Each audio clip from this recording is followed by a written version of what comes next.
우리가 그리스도인으로서 이 땅에서 하나님의 뜻대로 신실하게 살아가려고 애를 씁니다.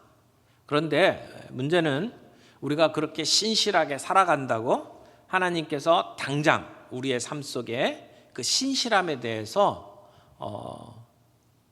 보응을 해주시고 그리고 응답을 해주시느냐. 믿는 자들의 그 간절한 기도에 하나님께서 언제나 우리에게 응답을 해주시고 우리의 상황을 바꿔주시나. 그런데 그렇지 않다고 느껴질 때가 참 많이 있죠. 하나님께서 내가 하는 간절한 기도에 응답해 주시지 않고 내가 신실하게 살려고 했는데 내 삶이 더 힘들고 어려워지는 것을 느낄 때, 그리고 이 세상이 공평하지 않다고 느낄 때, 또 다른 표현으로 하자면 삶이 내게 불친절할 때, 그럴 때가 참 많이 있습니다. 그런 힘든 시간이 되면 하나님은 정말 살아 계실까? 하나님이 나를 지켜보고는 계시나? 이런 생각들이 들 때가 있습니다. 때로는 우리의 삶에 공평한 일들이 일어나지 않는다 할지라도, 그렇다고 해도 하나님이 우리의 삶에 책임지지 않는 것은 아니죠. 오늘 요셉의 삶을 보게 되면 하나님의 뜻에 따라 살려고 애를 썼고 진실하고 정직하게 최선을 다해서 삶을 살아가는데, 그런데 더 어려운 곤경에 빠집니다. 그럴 때 하나님은 그를 어떻게 대하셨는지, 또 우리의 삶이 그렇게 불공평하게 느껴질 때 우리는 우리의 신앙을 어떻게 지켜갈지, 오늘 이 말씀을 통해서 저희들이 함께 생각해 보기를 원합니다. 첫 번째로 생각하는 부분은 유혹 앞에서 단호하게 거절하는 요셉의 모습을 볼 수가 있습니다. 하나님께서 은혜를 베푸시고 우리의 삶을 형통케 하실 때에도 시련은 있습니다. 요셉이 하나님이 함께 해주시는 형통함을 지금 경험하고 있어요. 그래서 은혜로 말미암아 보디발의 집에 종으로 들어갔고, 그 종으로서 최선을 다해서 잘 섬겼고, 거기에 걸맞게 요셉은 그 집안의 종들 가운데에서 모든 사람들을 다스리는 자리까지 나아가잖아요. 그런데 거기에서 요셉은 또 다른 시련을 당합니다. 보디발이 요셉을 총애했지만, 그러나 보디발이 총애하는 또 다른 사람이 하나 있었죠. 보디발의 아내였습니다. 그런데 보디발의 아내가 요셉을 보고 목표를 세웠습니다. 아마 요셉의 이야기를 남편을 통해서 많이 들었겠죠. 히브리 노예 중에 이렇게 꽤 똘똘한 놈이 들어왔다. 정말 믿을 만한 놈이다. 아마 이런 이야기를 했겠죠.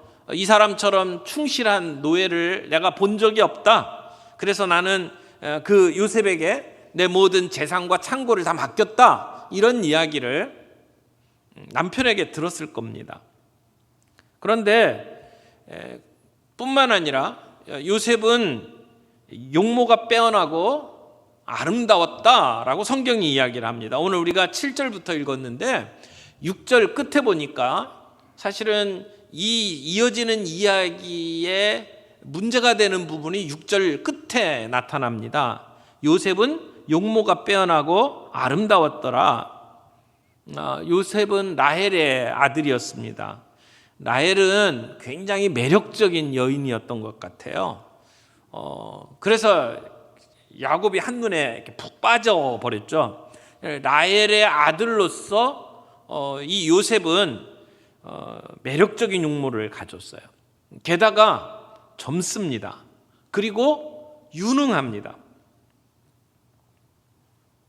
이게 요셉에게 오히려 화근이 되었죠. 이 주인집 안 사람이 요셉에게 욕심을 품게 되었습니다. 내가 저 요셉을 유혹하고야 말리라. 요셉을 찍어요. 그리고 기회를 봅니다. 보디발의 아내가 요셉에게 접근을 합니다. 그리고 오늘 7절에 보니까 주인의 아내가 요셉에게 눈짓하다가 그 다음에 동침하기를 청했다라고 이야기를 합니다. 그러니까 요셉을 볼 때마다 추파를 던지는 거예요. 그리고는 노골적으로 작업을 걸어왔습니다. 여기 동침하기를 청했다라고 하는 것을 보면 눈짓을 하고 청했어요. 그것은 그냥 단순히 그랬으면 좋겠다라고 하는 의사표시를 한 게 아니고 주인의 명령에 가까운 표현입니다. 그래서 나와 함께 눕자라고 하는 명령을 한 거죠. 보디발의 아내가 이렇게 하는 그 모습은 보디발 아내의 입장에서 볼 때는 별일이 아니에요. 늘 있어 왔던 일일 수 있습니다. 그 당시에 노예들은 주인의 재산이었어요. 그러니까 노예의 몸은 주인이 돈을 주고 산 물건에 해당하는 것이었습니다.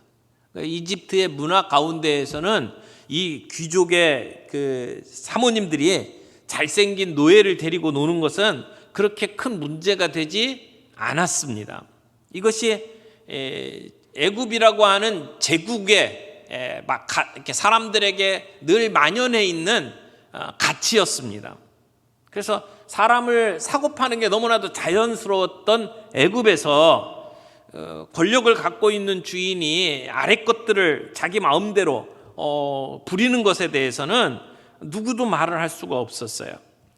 이집트의 성 문화를 보게 되면 귀족이나 평민이나 노예나 가릴 것 없이 문란한 삶을 살았습니다. 그러니까 돈 많고 지체 있는 여인이 하인들과 노는 것, 그것은 하나의 문화처럼 되어 있던 시대였다는 겁니다. 그래서 괜찮은 노예 녀석 하나 내가 데리고 침실에서 놀겠다, 이런 느낌으로 지금 요셉을 대하는 것일 겁니다. 이것이 애굽의 힘이었습니다.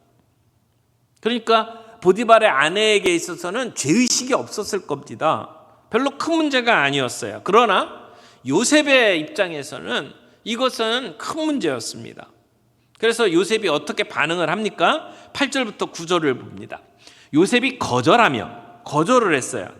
요셉이 거절하며 자기 주인의 아내에게 이르되 내 주인이 집안의 모든 소유를 간섭하지 아니하고 다 내 손에 위탁하였으니 이 집에는 나보다 큰 이가 없으며 주인이 아무것도 내게 금하지 아니하였어도 금한 것은 당신뿐이니 당신은 그의 아내임이라. 그런즉 내가 어찌 큰 악을 행하여 하나님께 죄를 지으리까.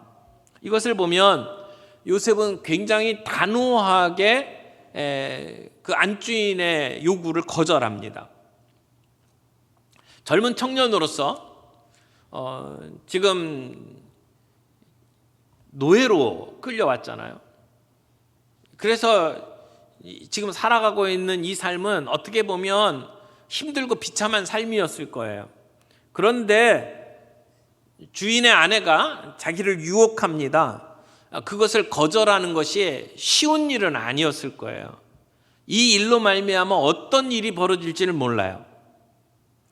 요셉은 그런 추파를 던지고 자기에게 요청을 할 때에 그 주인집 아내와 더불어 시시덕거리고 대화를 나누지를 않았어요. 함께 눕자고 요청하는 것을 거절했어요. 그리고 나는 그 요청에 응할 수가 없다라고 분명하게 자기의 의사를 표현했어요. 이것을 보면 요셉은 자기의 위치에 대해서 너무나 분명히 잘 알고 있었습니다.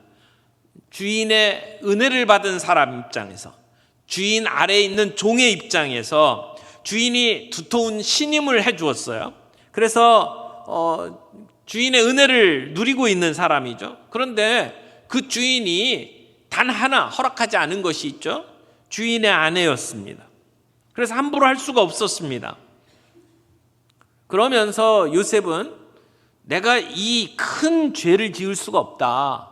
그리고 내가 이렇게 죄를 하나님 앞에서 지을 수가 없다라고 이야기를 합니다. 무엇보다도 요셉은 도리상 주인과의 관계상 내가 이 죄를 짓지 못합니다 라고 하는 것과 더불어 내가 하나님의 사람입니다, 하나님 아래 있습니다 라고 하는 것을 분명히 밝히죠. 그래서 하나님께 죄짓지 않기로 지금 요셉은 다짐을 하고 그 이야기를 설명을 하는 겁니다.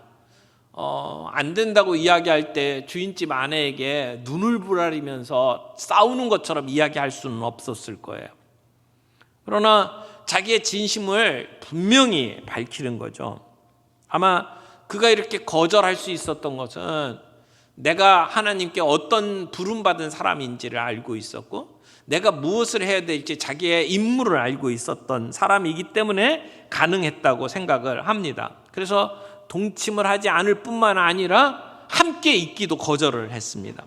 유혹이 틈탈 수 있는 그 환경을 원천봉쇄했습니다. 그런데 11절 보세요. 이제 보디발의 아내의 유혹이 절정에 다다릅니다. 그러할 때에 요셉이 그의 일을 하러 그 집에 들어갔더니 그 집사람들은 하나도 거기에 없었더라. 그 여인이 그의 옷을 잡고 이르되 나와 동침하자. 그러나 요셉이 자기의 옷을 그 여인의 손에 버려두고 밖으로 나가매 요셉이 자기의 일을 보기 위해서 집에 들어갔는데 마침 그 집에 한 사람도 없었습니다. 노예들이 다 추수하러 나갔을 수도 있고 큰 일이 있어서 그 노역에 부름받고 갔는지도 모릅니다. 어쨌든 집안에 지금 요셉 혼자 남아있는 겁니다. 그 기회를 이용해서 이 여인이 요셉의 옷을 붙잡고 동침하자고 붙잡고 늘어졌습니다. 요셉은 그 순간 정신줄을 놓지 않고 자기의 옷을 그 여인의 손에 버려두고 도망 나왔어요. 이 내용들을 보게 되면 우리에게 찾아오는 죄의 본질, 유혹의 본질을 우리가 좀 볼 수 있습니다. 우리가 우리에게 다가오는 이런 유혹과 죄를 극복하고 이겨내려면 우리 나름대로의 전략이 필요합니다. 근데 마귀가 우리의 신앙을 무너뜨리고 하나님의 백성으로서의 우리의 정체성을 무너뜨리기 위해서 우리에게 다가오는 방법이 두 가지로 분류할 수가 있는데, 하나는 우리를 협박하고 두려워하게 만드는 것이고, 하나는 우리를 유혹해서 달콤함에 넘어가도록 만드는 방법입니다. 두려움이라고 하는 것은 우리에게 환난이나 고난을 통해서 우리를 겁주는 것이죠. 근데 달콤하게 우리를 유혹하는 전략도 마귀는 많이 사용을 합니다. 우리가 살아있는 동안에 이 두 가지 전략으로 마귀는 늘 우리를 유혹하고 협박합니다. 그때 우리는 이 유혹을 이겨내는 법을 배워야만 우리는 승리할 수가 있습니다. 요셉이 어떻게 이 유혹 가운데에서 벗어날 수 있을까요? 저는 요셉이 단호하게 거절할 수 있었던 것에는 두 가지가 있었다고 생각을 합니다. 하나는 이게 죄라고 하는 것을 분명하게 아는 것이었어요. 분별력이죠. 영적인 분별력. 이건 죄다. 이게 죄를 죄라고 여기는 분별력이 있었어요. 그래서 요셉은 그 주인이 나에게 모든 것을 줬지만, 그래서 금한 것이 없지만 금한 것은 당신뿐이다. 당신은 그의 아내다. 내가 어찌 이 큰 악을 행하여 하나님께 죄를 지으리까? 요셉은 이것이 큰 악이다라고 하는 분별력을 가지고 있었어요. 영어 성경에 보니까 그냥 악이 아니고요, wickedness라고 표현했어요. 사악한 거다라고 표현했더라고요. 그러니까 지금 이 주인의 아내의 청을 들어주는 것은 자기 주인 보디발에 대한 배신이라고 단정을 줬어요. 그래서 그 주인을 배신할 수가 없었다. 그의 신임을 저버릴 수가 없었다. 나를 믿고 맡겼다면 그의 신임에 나는 부응하는 삶을 살아야 된다라고 하는 것을 이 요셉은 잘 알고 있었고요.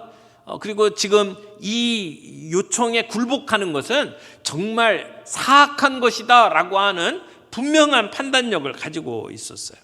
그리고 그것이 단순히 주인을 배신하는 것만이 아니고 하나님 앞에서 죄다라고 하는 인식을 가지고 있었단 말이에요. 여러분, 어떤 사람이 성숙한 그리스도인입니까? 죄를 죄로 여길 줄 아는 사람, 죄를 죄로 판단할 줄 아는 사람, 이 사람이 성숙한 그리스도인입니다. 자기 아버지 야곱은 그런 판단력이 부족했던 사람이죠. 야곱은 젊었을 때에 그런 판단력을 제대로 갖지 못해서 어떻게 하든지 자기가 원하는 것은 거머쥐어야만 했던 삶을 살았어요. 요셉의 형들은 어떻습니까? 요셉의 형들도 분별력이 없었어요. 영적인 판단력을 잃어버리고 첫 번째 형 루벤은 아버지의 첩과 잠자리를 같이 하고 말았죠. 시므온과 레위 둘째 셋째는 아주 처절한 칼부림을 통해서 많은 사람을 살육했던, 그리고도 양심의 가책을 느끼지 못했던 사람들이에요. 그런 면에서 그들은 영적인 분별력이 없었던 사람이라고 말할 수 있을 거예요.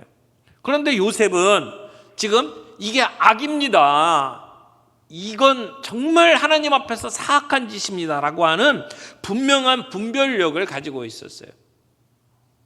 우리가 이 죄에서, 유혹에서 승리하기 위해서는 죄를 죄로 볼 줄 아는 영적인 분별력이 필요하다는 겁니다. 이 영적인 감각이 마비되어 버리거나 이것이 둔하게 되어버리면 자기가 죄를 짓고도 죄를 지은 줄을 몰라요. 어쩌면 내 상황이 이러니까 어쩔 수 없다라고 합리화하면서 그 죄를 지었을지도 모릅니다. 그러나 요셉은 이게 분명히 죄입니다라고 하는 영적 분별력을 가지고 있어요. 또 하나, 요셉은 분별력뿐만 아니라 상황 때문에, 여건 때문에 어쩔 수가 없어 그냥 따라가는 삶을 살아간 게 아니고 나는 죄를 짓지 않겠습니다라고 하는 결단력을 가지고 있었어요. 요셉은 노라고 말할 줄 아는 그리스도인이었습니다. 주인의 아내가 요청을 할 때에 사모님 그러면 안 됩니다라고 분명하게 자기의 표현을 했단 말이에요. 예의와 겸손을 갖추면서도 안 되는 건 안 되는 겁니다라고 요셉은 말할 수가 있었어요. 높은 사람이, 절대 권력을 쥐고 있는 사람이 그런 요청을 할 때에 아닙니다라고 말하는 것이 쉬운 일이 절대 아닙니다. 노예의 신분으로 생사를 가름할 수 있는 권력을 쥐고 있는 주인집 아내, 그 사람에게 안 됩니다라고 말할 수 있다? 그거 쉬운 거 아니에요. 요셉은 무엇이 죄인지에 대한 영적 분별력을 가지고 있을 뿐만 아니라 아닌 건 아니라고 분명하게 결단하고 표현할 줄 아는 사람이었어요. 오늘 우리가 이 땅을 살아가면서 죄와 유혹이 얼마나 우리에게 많이 다가오는지 모릅니다. 매일 매순간 우리들에게 그런 유혹들이 다가오고 우리로 하여금 이번 한 번만 눈 감고 지나가자라고 요청을 하는 일들이 참 많습니다. 그런 일들 속에 이것이 죄인지 아닌지를 분명하게 판단할 수 있는 영적 분별력이 있길 바랍니다. 그리고 그런 일들이 우리에게 다가올 때에 이것은 하나님께 죄 짓는 겁니다 라고 판단하고 안 합니다, 노라고 말할 줄 아는 결단이 우리에게 있기를 바랍니다. 악의 특징이 오늘 이 주인집 아내의 모습과 같아요. 한 번으로 끝나지 않습니다. 끈질기게 찾아옵니다. 계속 찾아옵니다. 치밀하게 우리를 얽어맵니다. 그리고 한 번 안 됩니다 이렇게 이야기했다고 해서 포기하지 않습니다. 목표를 이룰 때까지 집요하게 우리와 싸우고 있습니다. 그래서 요셉은 그런 상황 속에서 날마다 추궁거릴 때에 날마다 거절해야 했습니다. 단호하게 거절해야 했습니다. 요셉이 그 주인집 아내에게 화를 내거나 그 앞에 설교를 할 수도 없었을 겁니다. 그러나 자기의 논리를 가지고 정중하게, 그러나 단호하게 요셉은 아니라고 말을 하고 있다는 것입니다. 오늘 유혹이 우리에게 늘 다가오는 이 세상 속에서 우리는 영적 분별력을 가지고 그리고 영적 결단력을 가지고 오늘 이 영적 전쟁을 해야 합니다. 오늘 이 세상 문화를 보게 되면 어떤 분이 그러더라고요. 우리의 삶 속에 50m마다 성적 유혹이 우리를 찾아오는 그러한 문화 속에 살아간다, 이런 얘기를 합니다. 컴퓨터, 핸드폰 넘길 때마다 우리에게 찾아오는 유혹들이 있습니다. 외국에 출장 갔을 때에 우리들에게 찾아오는 유혹들이 있습니다. 이중장부 쓰도록 우리에게 요구할 때 우리가 아니요라고 이야기할 수 있는 영적인 결단력이 있습니까? 직장에서 모든 사람들이 함께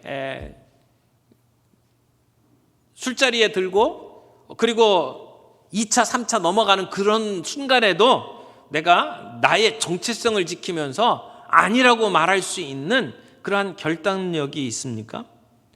오늘 작은 일에서부터 유혹을 거절하는 연습을 우리들이 해나갈 때 우리들에게 큰 유혹, 어쩌면 우리를 어쩔 수 없이 올가매는 그러한 유혹들 앞에서도 우리는 우리 자신을 지켜낼 수가 있을 겁니다. 우리의 작은 일들에서부터, 사소한 일들에서부터 유혹을 거절하는 연습을 할 수 있기를 바랍니다. 그렇게 우리의 영성을 관리할 수 있기를 바랍니다. 두 번째는 유혹을 거절한 대가를 톡톡히 치르는, 그러면서도 그 가운데 승리하는 이제 요셉의 모습을 보게 됩니다. 13절을 보게 되면 요셉이 자기 옷을 그 여인에게 두고 도망하여 나가죠. 근데 13절 끝에 뭐라고 돼 있냐면 그의 옷을 자기 손에 버려두고 도망하여 나감을 보고, 이렇게 얘기해요. 보고. 지금 여인은 자기의 손에 요셉의 옷이 있는 것을 봤어요. 그리고 순간 많은 생각을 했겠죠. 어떻게 보면 요셉을 유혹하고 자기의 것으로 만들려고 했던 그러한 일종의 눈먼 사랑, 욕망이 이제는 그 순간에 배신감으로 그리고 절망감으로 바뀌어서 내가 이놈을 가만히 두지 않겠다라고 하는 마음으로 바뀌어버리죠. 그 전까지는 아마 요셉을 유혹을 하고 그리고 자꾸 강권을 했습니다. 그런데 아마도 요셉이 그런 환경이 주어지지 않으니까, 그런 죄를 지을 수 있는 환경이 되어지지 않았으니까, 그러니까 요셉이 따라오지 않은 것이다라고 생각을 했는지도 몰라요. 근데 모든 환경이 완벽하게 준비되어 있는데도 요셉은 자기의 옷을 버리고 도망가는 그 모습을 보면서 드디어 이 안주인이 요셉의 본심을 깨닫지 않았을까. 그런데 생각을 해보세요. 모든 권력을 다지고 있는 사모님이 거절을 당했잖아요. 노예에게 거절을 당했잖아요. 얼마나 자존심이 상했겠어요? 자기가 원하는 걸 하지 못했을 때 얼마나 화가 많이 났을까요? 요셉의 마음 그 어디에도 자기가 없다라고 하는 사실을 깨닫는 순간에 더 이상 요셉은 선망의 대상이 아니었습니다. 증오의 대상이 되고 말았죠. 내가 좀 예뻐해 주려고 했는데 말을 안 듣는다는 거예요. 그것도 노예 주제에. 그래서 요셉을 죽이기로 작정을 합니다. 치명적인 해를 가할 수 있는 음모를 꾸밉니다. 그래서 어떻게 합니까? 이 스토리에 보면 여기에서도 굉장히 중요한 역할을 하는 것이 요셉의 옷이에요. 형들이 자기를 죽이려고 하다가 팔아 넘길 때도 채색 옷이 중심에 있었죠. 근데 여기에도 요셉은 옷 때문에 함정에 빠집니다. 믿음을 지키기 위해서, 자기의 신앙을 지키기 위해서 옷을 버려두고 도망갔잖아요. 근데 그 옷이 문제가 되는 거죠. 그 옷을 두고 그 자리를 박차고 떠난 것은 요셉의 믿음의 결단입니다. 그런데 그 옷 때문에 요셉은 누명을 씁니다. 유혹을 거절한 대가로 요셉은 쓰라린 상처를 안아야만 했습니다. 이 보디발의 아내가 자기 손에 남겨진 요셉의 옷을 보고 그리고는 이것이 범죄 현장에 남겨진 증거로 삼습니다. 그래서 무슨 일이 일어나는지 목격한 사람이 아무도 없어요. 이제는 요셉이 하는 말과 보디발의 아내가 하는 말, 두 말이 결국은 싸움을 해야만 합니다. 그런데 이럴 때에 누구의 목소리가 무게가 실립니까? 집 주인의 목소리 밖에는 안 들릴 거예요. 집 주인과 노예의 이야기, 누구 이야기를 듣겠습니까? 그러니까 요셉이 떠나가고 난 다음에 누구 없냐고 소리를 지르고 집안에 있는 사람들을 다 불러 모으죠. 그리고는 그 사람들에게 울고 불면서 요셉이 나를 겁탈하려고 하다가 도망갔다, 옷을 벗어놓고 도망갔다, 이렇게 이야기를 합니다. 그리고 16절에 보면 그 옷을 자기 곁에 둡니다. 그리고 기다립니다. 누굴 기다립니까? 자기 주인이 오길 기다리는 거예요. 남편이 오길 기다리는 거예요. 남편 보디발이 퇴근하기를 기다리는 거죠. 왜요? 그 모든 죄를 요셉에게 뒤집어 씌우기 위해서. 그러면서 뭐라고 이야기합니까? 아마 울면서 이야기를 했을 거예요. 당신이 아끼는 그 노예 녀석이 오늘 낮에 아무도 없는 상황에서 나를 겁탈하려고 달려들었다고. 그래서 내가 급히 소리를 지르니까 이렇게 옷을 벗어놓고 도망갔다고 이야기를 하는 겁니다. 근데 이야기를 가만히 들어보면 요셉을 욕하는 것 같으면서도 남편을 욕하고 있습니다. 당신이 데려온 이놈이 문제를 일으켰다는 겁니다. 이 형편없는 히브리 노예를 애초에 집에 들여놓은 것이 그것이 문제라는 겁니다. 남편의 잘못을 원망하고 있는 상황이 되죠. 그래서 우리 집에 데려온 그 히브리 종놈이 지금 나에게 이렇게 했노라고 이야기를 합니다.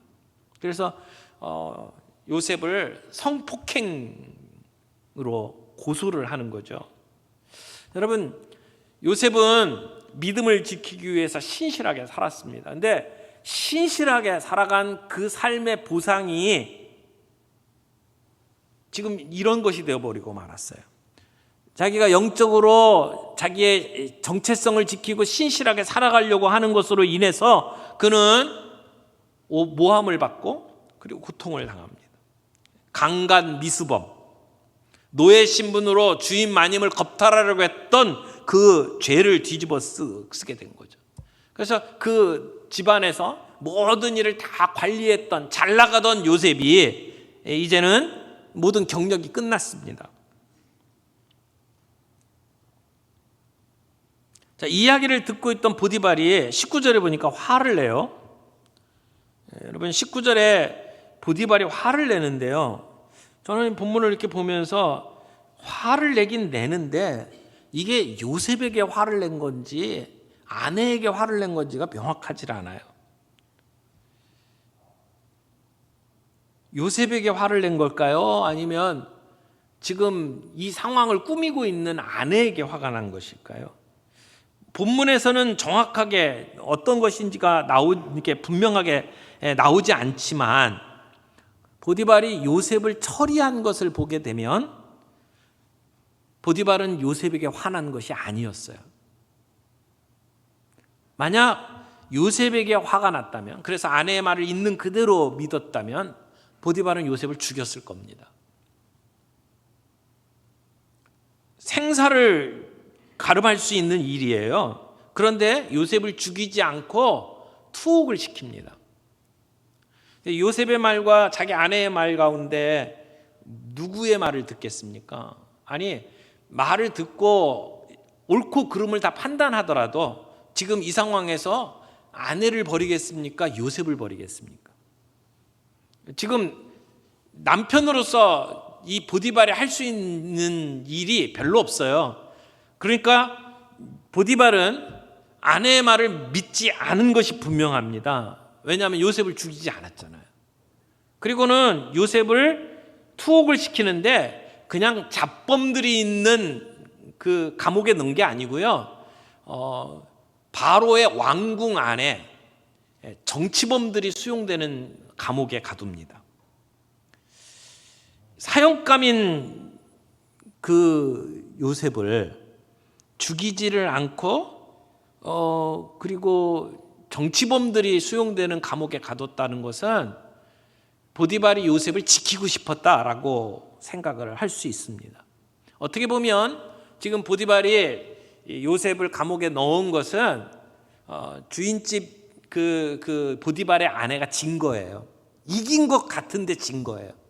왜냐하면 자기가 원했던 요셉을 떼어놨잖아요. 더 이상 건드릴 수가 없는 상황이 되어버렸어요. 요셉을 가질 수가 없어요. 그렇지만 주인집 아내는 그 이후부터 많은 사람들의 의심 속에 살아가야만 했을 겁니다. 아마 자기의 그 양심 속에는 자기가 무슨 짓을 했는지에 대한 수치심이 있었을 거예요. 대신 요셉은 자기를 죽이려고 하는 안주인의 손아귀에서 벗어날 수 있었어요. 감옥에 갑니다. 그런데 오늘 본문을 쭉 보게 되면 요셉이 이 일로 말미암아 원망을 하거나 그것 때문에 어떤 그 힘든 마음을 가졌다 이렇게 기록한 내용이 없어요. 물론 누명을 쓰고 감옥에 들어가는 상황이 되면 마음이 불편했겠죠. 원망도 있었겠죠. 그러나 그의 말 어떤 것에도 요셉은 그런 부분을 가지고 하나님을 원망하거나 자기의 그 주인 보디발을 원망한 내용이 없어요. 보디발의 집에서 성실하게 일했던 이유 때문에 요셉은 감옥에 들어갑니다. 하나님께서는 요셉을 죽음 가운데에서 건져주시고 그리고 대신 그를 바로 왕궁의 감옥에다가 보내십니다. 그 내용을 보면 삶이 불공평하죠. 요즘 우리들이 많이 공평한 세상을 이야기를 하는데 삶은 절대 공평하지 않습니다. 우리는 부당한 대우를 종종 받을 수밖에 없습니다. 그런데 하나님께서는 지금 이 요셉에게 그냥 삶이 불공평하도록만 만드신 게 아니고요. 사실은 하나님께서는 하나님이 요셉에게 준 꿈을 이루도록 하기 위해서 직진 도로로 가는 게 아니라 우회 도로로 돌아가게 만드는 그러한 상황이라고 볼 수 있어요. 우리의 삶을 통해서 하나님이 계획하신 것들을 이루어 가기 위한 하나님의 방법이라는 것이죠. 그가 유혹을 거절하고 자기의 믿음을 지켰던 대가는 쓰라린 것이었습니다. 누명을 쓰고 감옥에 가는 일이었는지 몰라요. 그러나 그것은 실패가 아니었어요. 그건 성공이었어요. 승리였어요. 요셉이 이긴 겁니다. 그는 하나님의 약속을 붙들고 이긴 겁니다. 요셉이 이 상황 속에서 이런 처신을 할 수 있었던 것은 상황의 어려운 것 때문에 어려운 것을 보고 얼마나 어려우냐 얼마나 힘드냐 이 문제를 놓고 자기의 결정을 내린 게 아니라 하나님의 약속을 붙잡고 결정을 내린 거예요. 하나님이 함께 하신다. 나의 삶 속에는 하나님이 늘 동행하신다라고 하는 믿음을 가지고 이런 행동을 할 수 있었던 것이죠. 요셉은 일관성이 있는 삶을 살았습니다. 어떤 환경에 있든지 형들의 손에 팔려갈 때 보디발의 집에 노예로 끌려갈 때 그리고 지금 감옥에 들어가는 이런 상황 속에서도 늘 일관성 있는 선택을 했어요. 그래서 하나님께 이 모든 것을 맡기고 하나님을 의지하면서 자신의 결정을 내린 거죠. 여러분, 요셉이 하나님이 주셨던 그 꿈을 이루어 가는 데 있어서 이 왕궁 안에 있는 감옥에 들어가는 것은 필수였습니다. 나중에 총리로서 그 모든 일들을 하게 되는 과정 속에서 그리고 왕 앞에 설 수 있는 과정에서 이 감옥은 절대 필요한 장소였어요. 감옥이 아니면 왕 앞에 설 수가 없었어요.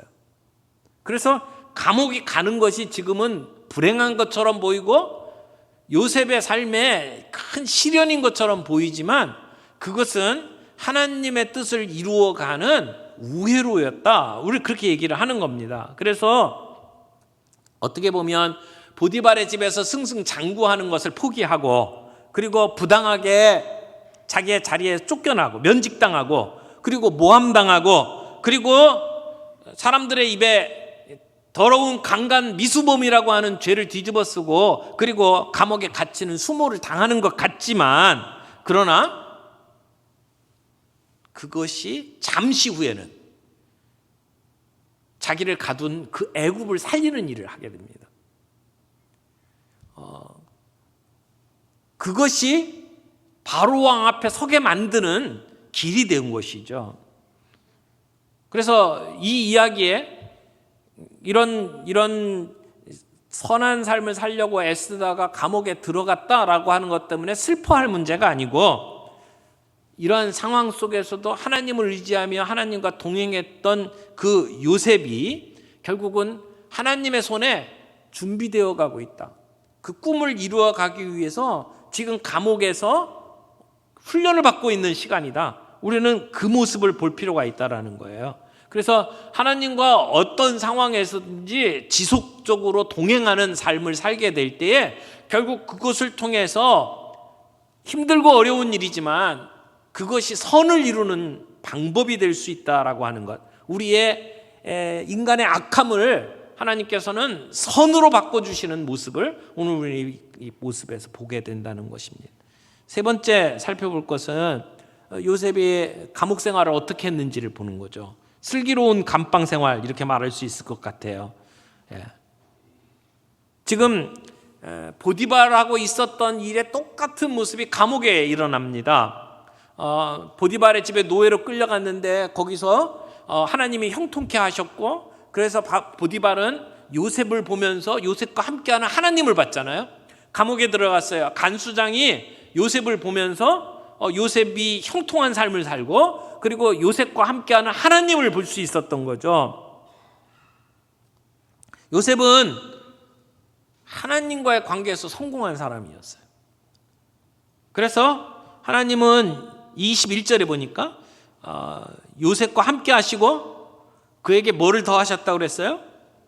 인자를 더하셨다고 그랬어요. 인자. 하나님은 요셉에게 인자를 더하셨다. 여러분 지금 감방에 들어가는데 수용하는 감방에 번지수가 잘못 들어갔어요. 요셉은 잡범이에요. 어떻게 보면 지금 강간 미수범으로 들어가는 감옥에 들어가야 돼요. 파렴치범이에요. 그런데 요셉이 들어간 곳은 정치범이 들어가는 감옥으로 들어간 거예요. 여긴 그런 파렴치범이 들어가는 감옥보다는 훨씬 더 여건이 좋은 감옥이었습니다. 그리고 이 감옥에 들어간 것은 앞으로 감옥을 통해서 하나님께서 어떤 일을 하실지를 내다보게 만드는 그러한 감옥입니다. 그래서 요셉을 이집트의 바로왕 앞에 세우시는 것이 하나님의 계획이었잖아요. 그 계획을 이루어 가기 위한 징검다리로 이 감옥에 들어가도록 만드신 겁니다. 나쁜 일을 통해서 하나님의 선한 일을 이루어 가시는 것을 오늘 우리가 보는 것이죠. 비록 지금은 당장 억울해 보이지만 지금은 누명을 쓰고 힘든 시간을 보내는 것 같지만 그러나 최고의 결과를 만들어내기 위해서 하나님이 마련해 놓으신 장소로 들어갔다는 겁니다. 그래서 우리는 악을 선으로 바꾸시는 하나님의 손길을 보게 되는 것이죠. 그래서 하나님은 그 감옥에 있는 요셉에게 인자를 더해 주셨습니다. 간수장에게 은혜를 받게 만들었습니다. 그래서 감옥에 있는 모든 재반 업무들을 요셉이 책임지게 만드셨죠. 우리는 이렇게 기도합니다. 하나님, 이 감옥에서 빼내 주십시오. 그게 우리의 기도 제목들이에요. 하나님, 노예 생활을 그치고 우리 아버지 품으로 돌려주십시오. 아니, 지금 누명을 쓰고 감옥에 들어왔습니다. 누명 벗게 해주시고 감옥에서 벗어나게 해주십시오. 이게 우리의 기도 제목 아닐까요? 근데 하나님은 그런 우리의 기도에 응답하시지 않고 감옥에 그냥 두셔요. 그래서 앞으로 애굽의 총리로서 갖추어야 될 준비를 하게 만드시는 겁니다. 애굽의 왕궁이 어떻게 돌아가는지를 익히게 만드신 겁니다. 그래서 요셉뿐만 아니라 요셉의 가족들을 구원하고, 그리고 이 이집트라고 하는 그 나라를 기근 속에서 구원해내는 하나님의 방법이 이 감옥 안에 있었던 것이죠. 그래서 감옥 안에 있으면서도 요셉은 하나님과 동행했고 형통한 길을 걸었고 하나님의 인자를 경험했습니다. 그러므로 내가 지금 어디에 있느냐보다 더 중요한 것이 어디에 있든지 하나님과 함께 하느냐, 하나님의 인자가 나와 함께 하느냐라고 하는 것이죠. 오늘 보디발도 요셉을 통해서 하나님을 봤고 간수장도 요셉을 통해서 하나님을 봤어요. 오늘 우리의 삶 속에 내 주변에 있는 사람들이 나를 보면서 하나님을 볼 수 있을까요? 하나님께서 형통케 하신다는 것은 우리의 삶의 모든 어려움을 다 없애주신다, 그런 의미는 아니에요. 그러나 이 어려움 속에서 하나님은 하나님의 뜻을 이루어 가셨어요. 요셉이 누명을 쓰는 과정 속에서 우리 같으면 아마 불공평합니다. 아니 어떻게 이런 일이 있을 수 있습니까? 세상이 정의로워야지 어떻게 이런 일이 있냐고 아마 우리는 불평하고 사람들한테 나의 정직함을 이렇게 드러내서 알리려고 애를 쓰지 않았을까 생각을 합니다. 그런데 요셉의 기록을 보게 되면 그가 어떤 행동을 취했느냐에 대한 얘기를 아예 실어놓고 있지를 않아요. 요셉이 감옥 안에서도 그 감옥 안에 있는 모든 일을 맡아서 일을 할 정도가 되었다면 요셉은 그 안에서 원망하거나 복수심에 사로잡혀 살지는 않았다는 것을 알 수가 있죠. 실망스러운 일에 집중하기보다 내게 주어진 일들에 더 집중하면서 살았던 요셉의 모습을 볼 수 있어요. 과거의 아픔, 그것 때문에 원망하고 그것 때문에 원수 맺는 것에 집중한 것이 아니라 오늘 내게 주어진 일에 집중하면서 살아가는 요셉의 모습을 보게 된다는 것이죠. 사랑하는 성도 여러분, 우리의 삶에 이런 불친절한 일들이 일어나고 공평하지 않은 일들이 일어날 때 우리는 어떻게 해야 됩니까? 우리 안에 이런 유혹이 찾아오고 우리로 하여금 죄를 짓도록 만드는 그러한 환경 앞에서 우리는 어떻게 처신을 해야 합니까? 죄를 죄로 분별할 수 있는 영적 예민함, 영적 분별력을 가지며 살아갈 수 있기를 바라요. 그리고 아닌 것은 아니다라고 결단하며 하나님의 뜻 앞에 순종하며 살아갈 수 있는 저와 여러분들이 되기를 바랍니다. 그리고 그 일로 말미암아 악한 것도 선으로 바꾸신다고 하는 것, 모든 것을 합력하여 선을 이루시는 하나님의 선하심, 하나님의 인자하심을 늘 기억하면서 살아갈 수 있는 저와 여러분들이 되기를 바랍니다.